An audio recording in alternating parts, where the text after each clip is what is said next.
Finalement, on se retrouve à manger parfaitement sur le papier, mais en étant dans un état tellement anxieux à l'idée de pouvoir faire un écart et que ça dérégule tout ce qu'on a fait avant, que la digestion va se détraquer de toute façon. Et le régime parfait, manger dans un état d'alerte et d'insécurité, ne va pas nous nourrir. Aujourd'hui, avec tout ce que j'ai expérimenté, appris, etc., je suis convaincue plus que jamais que la santé, c'est pas une affaire de règles strictes, mais c'est une affaire vraiment de capacité d'adaptation. Un corps qui est en bonne santé, c'est pas un corps qui n'a jamais stressé, c'est pas un corps qui est protégé de tout, c'est un corps qui sait récupérer. Un microbiote en bonne santé, c'est pas non plus un microbiote qui a jamais été perturbé, c'est un microbiote suffisamment diversifié pour rebondir et retrouver son équilibre. Bienvenue dans Parlons Digestion, le podcast pour comprendre enfin ce que votre ventre essaie de vous dire. Je suis Cécile Caron, praticienne en nutrition fonctionnelle spécialisée dans le bien-être digestif. Je me suis prise de passion pour les pouvoirs extraordinaires de notre ventre et j'ai eu envie de les partager avec la moitié de la population tout de même qui souffre de maux de ventre. Alors restez avec moi pour comprendre les causes de vos troubles digestifs et comment vous en libérer, non seulement pour apaiser les ballonnements, problèmes de transit et autres joyeusetés, mais aussi pour calmer votre esprit, réduire votre stress et retrouver énergie et sérénité. Parce que non, tout ça n'est pas dans votre tête.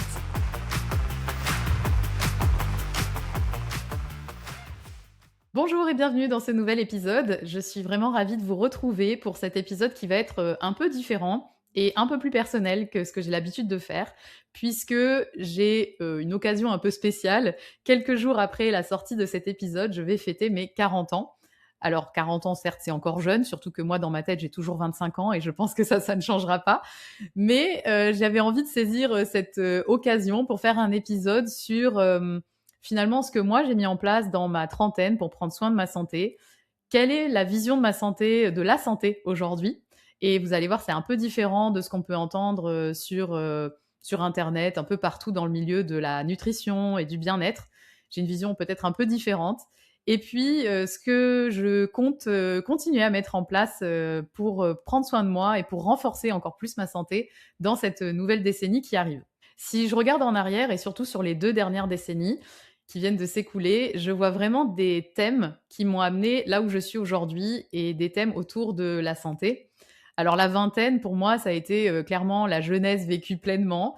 J'en ai, largement profité. J'ai, fait, pas mal de soirées étudiantes. J'ai fait mes études en Allemagne, en Angleterre, en Belgique, donc forcément les soirées étudiantes allaient bon train. J'ai vraiment profité pleinement et aucun regret par rapport à ça. Mais j'étais quand même assez coupée de mon corps et clairement, je n'écoutais pas vraiment ce qui me criait déjà et comme j'étais, jeune, dans la vingtaine en général, tout passe. Donc j'avais déjà une digestion assez fragile avec déjà un peu des problèmes digestifs, mais pas hyper marqués et clairement, ça passait quand même. Et puis à l'aube de ma trentaine, à 29 ans, c'est là vraiment que j'ai eu mes gros problèmes digestifs. Et là, clairement, ça m'a poussée à écouter ce que mon corps me disait déjà, mais me chuchotait et là, il criait vraiment, donc j'ai pas eu d'autre choix que de l'écouter et j'ai passé toute ma trentaine à, explorer, à écouter mon corps, à comprendre son fonctionnement, à plonger vraiment dans tout ça, à découvrir, le monde merveilleux de la nutrition, du microbiote, de la digestion, du système nerveux et cetera. Donc des années finalement à comprendre les mécanismes, à rééquilibrer mon corps, à reconstruire et vraiment une décennie où j'ai reposé toutes les bases. C'est vraiment comme ça que je le vois. Et aujourd'hui, au tournant de cette nouvelle décennie qui approche, j'ai vraiment envie de m'appuyer sur tout ce que j'ai construit pendant la trentaine, ces bases solides que j'ai mis du temps à construire petit à petit, qui sont aujourd'hui vraiment intégrées pour moi, sur lesquelles je peux m'appuyer et j'ai envie justement de m'appuyer sur ces bases-là pour ramener encore plus d'ancrage, de solidité, pour me permettre, grâce à cet ancrage et cette solidité, d'accéder à encore plus de flexibilité et de fluidité. Pas plus de règles strictes. Parce que aujourd'hui, ce que j'ai compris de la santé, en tout cas ma vision de la santé qui me parle aujourd'hui et celle que j'ai envie de garder dans cette nouvelle décennie qui arrive, la vraie santé pour moi, c'est que ce n'est pas une liste de choses à faire ou à éviter. C'est pas une to-do list. C'est vraiment quelque chose de beaucoup plus vivant et de beaucoup plus flexible. Un peu comme dans la nature, le roseau, il va être très ancré, il va avoir des racines assez profondes, assez longues pour être bien ancré dans le sol, ne pas se déraciner. Mais par contre, il est très flexible et il peut vraiment bouger en fonction des aléas de la météo, du vent, etc. C'est cette vision que j'ai envie d'emmener dans cette nouvelle décennie pour ma santé, parce que je vois tellement de personnes aujourd'hui, que ce soit des clients, mais aussi des collègues, des professionnels de santé, qui se sont enfermés dans une vision hyper rigide et hyper contrôlante de la santé. C'est pour ça qu'on voit aussi beaucoup de contenu sur les réseaux, sur Internet, d'une santé qui doit être vécue comme une liste de choses à faire et une liste de choses à ne pas faire, surtout pour prendre soin de soi. Et c'est hyper culpabilisant en fait quand on dévie un petit peu de ce cadre qui nous est proposé. Alors je comprends, c'est très rassurant et ça donne un sentiment de contrôle justement sur notre santé quand on se dit que pour être en bonne santé, en fait, on n'a qu'à suivre un cadre strict, des règles claires, des aliments à éviter, des aliments à introduire, des horaires à respecter, des compléments à prendre. Et plus les troubles sont importants, plus les règles vont se multiplier en général. Mais tout ça, c'est compréhensible parce que quand on souffre, forcément, on cherche plus de contrôle sur une situation qui nous échappe. Mais ce que j'observe en consultation avec les clients que j'accompagne et ce que j'ai aussi ressenti moi dans mon parcours à certains moments, alors c'était pas extrême, mais j'ai pu le ressentir à certains moments, c'est que cette rigidité finalement qu'on s'impose, elle devient souvent une source de stress en elle-même. Et le stress chronique, on le sait, j'en ai parlé dans plusieurs épisodes, ça va déréguler notre système nerveux qui va dérégler aussi la digestion. Alors finalement, on se retrouve à manger parfaitement sur le papier, mais en étant dans un état tellement anxieux à l'idée de pouvoir faire un écart et que ça dérégule tout ce qu'on a fait avant, que la digestion va se détraquer de toute façon. Et le régime parfait, manger dans un état d'alerte et d'insécurité, ne va pas nous nourrir. Aujourd'hui, avec tout ce que j'ai expérimenté, appris, etc., je suis convaincue plus que jamais que la santé, c'est pas une affaire de règles strictes, mais c'est une affaire vraiment de capacité d'adaptation. Un corps qui est en bonne santé, c'est pas un corps qui n'a jamais stressé, c'est pas un corps qui est protégé de tout, c'est un corps qui sait récupérer. Un microbiote en bonne santé, c'est pas non plus un microbiote qui a jamais été perturbé, c'est un microbiote suffisamment diversifié pour rebondir et retrouver son équilibre. C'est vraiment cette flexibilité-là que je cherche à renforcer pour ma propre santé et c'est ce qui va me guider dans les prochaines années, mais aussi pour la santé des clients que j'accompagne. Et un des exemples qui me vient en tête quand je pense à cette vision de la santé flexible et vivante, c'est les zones bleues, les blue zones en anglais. C'est ces 5 zones, alors on en a recensé 5 mais à travers le monde, mais certainement qu'il y en a d'autres aussi qu'on ne connaît pas vraiment, qu'on n'a pas identifiées. Des zones où dans la population, il y a le plus de centenaires en bonne santé. Et ces zones-là ont été identifiées par Dan Buettner et son équipe qui ont travaillé pour le National Geographic et qui ont recensé différentes zones dans le monde, notamment Okinawa qui est assez connu, une région en Sardaigne aussi. Bref, il y a 5 zones différentes. Si c'est un sujet qui vous intéresse, vous pouvez aller voir un documentaire qui est sur Netflix, justement sur ces zones bleues. C'est assez intéressant, puis c'est très ludique, donc vous pouvez regarder ça tranquillement pour vous détendre. Et sinon, il existe aussi un livre, bref, il y a des études qui ont été faites et qui ont été publiées. Et finalement, dans ces populations-là, ce qui est assez frappant, c'est que ces gens, souvent, quand on leur pose la question, hein, d'ailleurs, quand on voit des interviews de centenaires, même ailleurs, dans d'autres régions, à la télé, par exemple, quand on demande à ces centenaires quel est leur secret, finalement, en général, ils ne savent pas répondre. Ils ne sortent pas une liste, une checklist de ce qu'ils ont fait ou pas fait dans leur vie. Alors parfois, ils disent: «Oui, j'ai pas fumé, j'ai pas bu», certes, mais souvent, en fait, ils ne savent pas vraiment quoi répondre et ils n'ont pas de protocole avec une liste, hyper bien établie. Ils comptent pas leurs macros, ils prennent, peut-être pas beaucoup de compléments ou pas de compléments. Ils font pas non plus de jeûne intermittent qui soit hyper, cadré sur absolument, 16 heures et cetera. Ils mangent finalement ce que leur culture leur a appris, leur a transmis.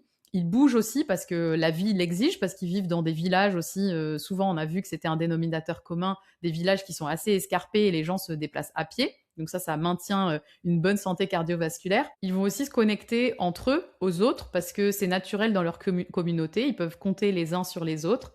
Finalement, ils vivent leur vie, pleinement avec ses imperfections, certes, hein, c'est pas des gens qui sont, pas stressés du tout, mais il y a vraiment ces piliers qui sont transmis par leur, culture et qui sont finalement des règles du vivant, sans qu'ils aient vraiment à se poser de questions. Et je trouve que cet exemple des zones bleues, ce que ça nous montre, c'est que la santé, exceptionnelle, si on peut dire, en tout cas une longévité en bonne santé de ces populations-là, c'est pas le fruit d'un effort de contrôle. C'est vraiment un mode de vie qui a été intégré, qui est simple finalement, qui est proche de la nature, qui est ancré dans le plaisir aussi, dans le jeu, dans la connexion, dans la communauté Et c'est pas une recherche de performance, c'est juste une façon d'être pour eux. Et au niveau de leur digestion, c'est assez intéressant scientifiquement parlant, puisque le microbiote de ces populations, des centenaires des zones bleues, a été étudié aussi, et on voit visiblement qu'il y a une diversité qui est bien meilleure et bien plus importante que le reste, la majorité de la population. Leur alimentation dans ces zones-là, en général, est variée, elle est peu transformée,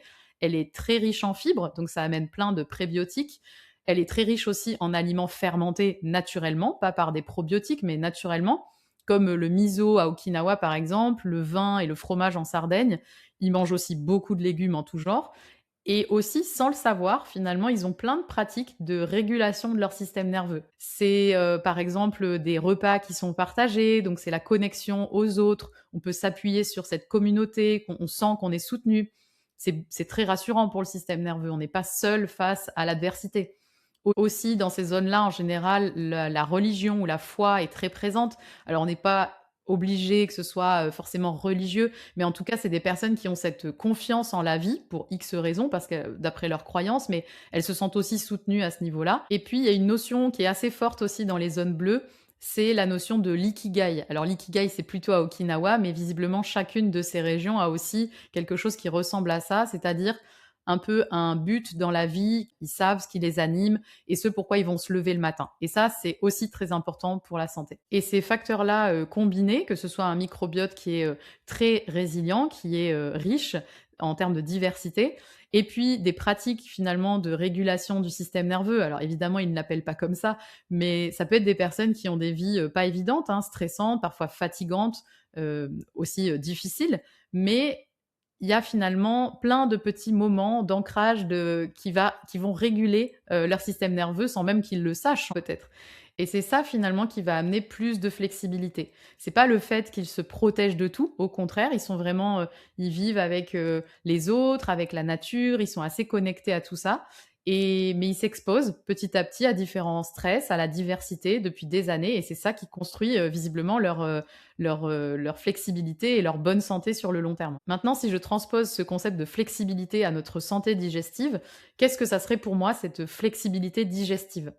C'est vraiment la capacité de notre système digestif à s'adapter à un repas plus copieux, à un aliment qui va être inhabituel, à une période de stress, à un voyage, à une fête, à une sortie entre amis, sans se poser des milliards de questions sur ce qu'il y a dans notre assiette, est-ce qu'on va digérer, etc. On a vraiment cette confiance et on a construit un système digestif qui est flexible et qui ne va pas se détraquer à la moindre variation. Vraiment, il a acquis des ressources pour faire face à ces différents changements. Et d'après ce que j'ai expérimenté et compris et appris ces dernières années, vraiment, je crois qu'on peut atteindre cette flexibilité digestive par, d'une, la diversité alimentaire. C'est finalement exposer régulièrement son microbiote à des fibres qui vont être variées, des aliments fermentés, des légumineuses, des herbes, des noix, des oléagineux, etc. Et la diversité microbienne qui ressort de ça, ça va être notre amortisseur de choc. C'est un peu notre airbag. On construit cette diversité pour pouvoir faire face aux aléas de la vie. Deuxièmement, c'est la régulation du système nerveux. C'est un système nerveux qui peut passer du mode sympathique alerte au mode parasympathique de façon fluide. C'est ça, hein, normalement, le système nerveux, il n'est pas censé être toujours en mode parasympathique, repos et digestion. Il est censé passer d'un mode alerte à un mode de sécurité et puis voilà, faire ça de manière assez fluide. C'est le nerf vague qui orchestre tout ça et qui va nous permettre cette flexibilité.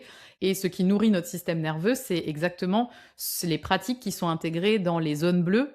Encore une fois, sans même qu'ils le fassent intentionnellement, ça fait partie de leur culture, mais c'est des repas qui vont être pris en communauté, en connexion sociale, des rituels de décompression, le mouvement doux et régulier, et en fait le mouvement fait partie intégrante de leur quotidien, ils se déplacent à pied, parfois ils ont des activités manuelles toute la journée, et puis le temps passé dans la nature aussi. Et troisième clé pour atteindre cette flexibilité digestive, selon moi, c'est l'absence de restrictions chroniques.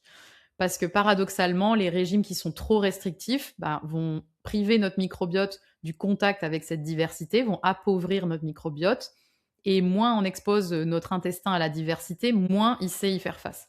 Évidemment, la flexibilité, encore une fois, ça se construit dans l'exposition progressive. C'est exactement le concept de titration dans la régulation du système nerveux. En thérapie somatique, on utilise beaucoup ça. La titration, ça consiste à aller vers ce qui nous fait peur, ce qui est difficile, une sensation, une émotion, un stress, une situation qu'on a vécue, non pas en plongeant dedans, mais petite bouchée par petite bouchée.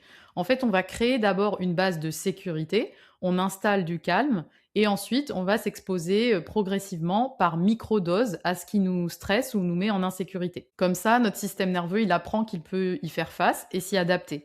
C'est exactement le même principe pour l'alimentation, c'est exactement le même principe quand on intègre certains compléments alimentaires. On va pas demander à un intestin fragilisé de tout tolérer du jour au lendemain.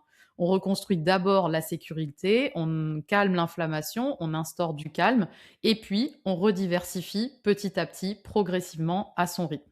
Donc pour vous qui écoutez cet épisode, il y a fort à parier que vous soyez en plein dans les problèmes digestifs et que vous cherchiez des solutions et que ça soit problématique, vous avez déjà essayé plein de choses mais ça ne fonctionne pas et vraiment au quotidien vous subissez votre digestion. Ce que je décris ici, la flexibilité, la diversité, la réintroduction, ça peut, si c'est un concept qui vous parle évidemment, ça peut être votre ligne de mire, pas le point de départ, surtout pas. Donc si vous êtes aujourd'hui dans la situation où votre système digestif réagit à tout, où vous avez une énergie qui est au plus bas, où chaque repas finalement est une source d'anxiété pour vous, votre corps aujourd'hui, là, à ce moment-là, il n'est pas en capacité d'avoir cette flexibilité. Ça ne veut pas dire que vous échouez sur ce point-là, ça veut juste dire que vous en êtes à une étape qui va vous mener petit à petit vers cette flexibilité. Et dans les accompagnements, de toute façon, je commence toujours par une phase de stabilisation. On retire parfois certains aliments qui sont déclencheurs pour calmer l'inflammation, le moins possible de retrait. On va augmenter le plus tôt possible la diversification et on va soutenir par des compléments alimentaires adaptés, ciblés s'il y a besoin. On travaille aussi sur le système nerveux. C'est pas de la restriction pour de la restriction pure, juste en suivant à la lettre tel ou tel protocole ou tel régime. C'est une restriction qui est ciblée et c'est vraiment pour poser les fondations. On peut voir ces fondations-là, ces pratiques de départ, un peu comme les petites roulettes sur un vélo par exemple, ou bien des barrières sur une route de montagne. Ça va pas nous empêcher d'avancer, mais c'est ce qui va éviter qu'on tombe quand on n'a pas trop notre équilibre et quand c'est un peu instable. Ensuite, progressivement, comme dans la titration, on va élargir petit à petit. L'objectif final, ça reste toujours plus de flexibilité, manger varié, avec plaisir et sans anxiété. Alors finalement, ce que je me souhaite pour mes 40 ans et pour cette prochaine décennie, c'est pas de plus de résolutions, pas une liste ou des injonctions à suivre, c'est vraiment une intention, l'intention de continuer à construire cette flexibilité que j'ai commencé à construire sur les bases solides que j'ai mis des années à acquérir. Et j'ai vraiment envie de ramener plus de flexibilité dans le mouvement, déjà, pour me permettre de bouger comme je le souhaite le plus longtemps possible. Aussi, au niveau de mon système digestif, de continuer à construire cette flexibilité au niveau de mon microbiote et puis au niveau de mon système nerveux, de me laisser, encore moins déstabiliser par, les différents aléas de la vie, de retrouver encore plus rapidement mon équilibre. Plus que jamais aujourd'hui, je suis convaincue qu'on peut retrouver une bonne digestion quand on a des problèmes digestifs et que notre corps sait se rééquilibrer quand on lui donne vraiment ce dont il a besoin. Et pour ça, on n'a pas besoin de perfection, on a vraiment besoin de constance dans des choses qui sont simples. Pas besoin de surcomplexifier les choses. Finalement, comme on le voit dans les zones bleues, c'est des choses assez simples, hein, des principes de base, des principes de vie qui paraissent très naturels. Et je pense qu'en revenant à ça, on peut pas se tromper. On n'a pas besoin de faire des choses parfaitement, ni de manière très compliquée. Et je suis vraiment convaincue que la santé, c'est pas l'absence d'écart, ou j'entends écart par on dévie de ce qui nous convient à nous, mais pas par rapport à des règles qui seraient figées, hein, mais on dévie par rapport à ce qui nous convient, à notre équilibre. Je pense qu'on ne peut pas être en permanence dans cet équilibre en recherche de perfection absolue sans aucune sortie de route. C'est pas ça.